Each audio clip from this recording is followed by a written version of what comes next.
앞으로도 첫 번째 강의, 굉장히 많은 부분을 차지하고 있는 손목의 근육통에 대해서 말씀드리려고 합니다. 인대나 어떤 관절의 문제가 아닌 근육 문제로 인한 통증이 어떤 특징들을 가지고 있는지, 치료는 어떻게 하는지 안내 드려보도록 하겠습니다. 대체로 요새 사무직이 많으시면서 오래 컴퓨터 앞에 앉아 계시고 키보드를 많이 쓰시는 분들이 늘어나면서 손목이 아파하시는 분들이 많으신데, 손목의 근육은 굉장히 많이 있습니다. 우리 손이 굉장히 정교한 동작을 크게 다양하게 할 수가 있는데, 작은 근육들을 움직일 수 있는, 여러 각도로 움직일 수 있는 많은 근육들이 있어서 딱 보기에도 좀 세기 힘들 정도로 근육이 많죠. 이런 팔 쪽에 있는 근육들 때문에 손목의 통증을 유발하게 됩니다. 굉장히 근육이 많지만 이거를 다 알기는 힘들고 또 굳이 알 필요도 없습니다. 보시면은 손을 펴고 손목을 뒤로 넘기는 근육들은 다 이 손등 쪽 팔에 붙어 있고요. 그리고 손가락을 굽히고 손목을 굽히는 근육들은 안쪽에 붙어 있습니다. 손바닥 쪽에 붙어 있고, 이 두 가지만 크게 파악하셔도 괜찮고요.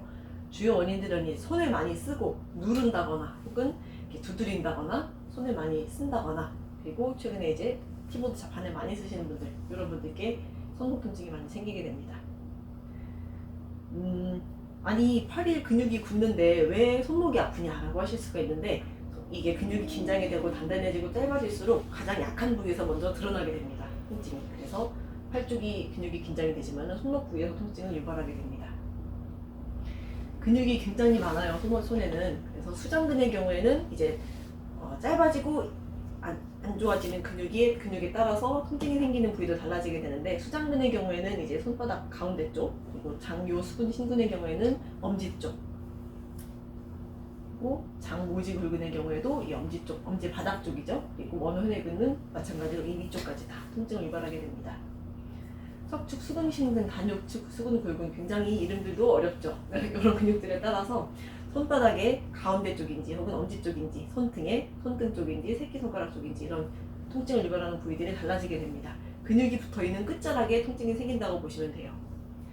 문제 근육을 찾는 요령이 있습니다. 내가 어느 근육에 문제가 생겼는지 이렇게 거꾸로 유추를 해나갈 수가 있는데, 내가 통증을 유발하게 되는 동작을 찾습니다. 이렇게 할 때 손목이 이 부분이 아프다고 하면은 이 동작을 할 때 어떤 근육이 움직이는지, 꿈틀꿈틀 하는지, 부풀어 오르는지, 그런 것들을 보시면은 문제 근육이 파악이 됩니다. 치료는 그러면 어떻게 하느냐? 손목의 통증을 유발하게 되는 근육을 찾아서, 이게 근육통이 아니고 염증이 있는 경우에는 어떻게 찾느냐 하면은, 근육통이 있을 경우에는 이렇게 아픈 동작을 했을 때 신전되는 쪽, 펴지는 쪽에 통증이 유발이 됩니다. 이렇게 하면은 이쪽에 통증이 유발되고요. 이렇게 하면 이쪽에 통증이 유발이 되고, 근데 염증이 생겼다, 이쪽 끝에 상처가 생겨서 염증이 생긴 경우에는 어떤 동작을 해도 대체로 통증을 일으키게 되고, 저항 운동을 했을 때 이렇게 들어올릴 때 막으면 이쪽에 통증이 유발이 되고요. 그 근육이 당겨지는 쪽에 통증을 유발하게 되죠. 그러면은 근육이 아픈 경우에는 이제 문제가 생긴 근육을 풀어주는, 긴장된 근육을 풀어주는 근육 치료와 함께, 오래 통증이 지속된 경우에는 근육이 잘 이완이 안 돼요. 이런 경우에는 작가방 같은 한약의 도움을 받으면은 더 빨리 치료가 됩니다. 그리고 테이핑의 경우에 염증이 생겨 있다고 하면은 그 부분을 보호할 수 있도록 최대한 근육이 움직이지 않도록 짧게 잡아주는 것이 좋고, 근육 문제로 인한 경우라면은 근육을 좀 더 이완될 수 있게끔, 이렇게 늘린 근육이 만약에 등 쪽 근육이 문제라고 하면은, 손등 쪽 근육이 문제라면은 편 상태로 테이핑을 해놓으면은 테이핑이 울면서 이쪽에 혈액순환을 좀 더 촉진하고 근육을 이완시키게 됩니다. 그리고 예방 스트레칭은 보시는 것처럼 등 쪽 근육을 이완할 때는 이렇게 당겨서 쭉 지그시 눌러주시는 것이 좋아요. 너무 세게 하지 마시고 살살 시원한 느낌이 들 정도로 내가 이쪽을 이완시킨다는 의식을 가지시고서, 바닥을 스트레칭 하실 때는 이렇게 하는 것도 도움이 되고요. 그리고 뒤집으셔도 괜찮습니다. 이렇게 두 가지 다 안쪽 수근, 굴근들을 이완시키는 스트레칭이 됩니다. 평소에 이런 스트레칭들을 자주 해주시면은 손목의 통증을 충분히 예방하실 수 있고요. 만약에 치료를 받고서 좋아졌을 때 재발을 방지하는 방법이 되기도 합니다.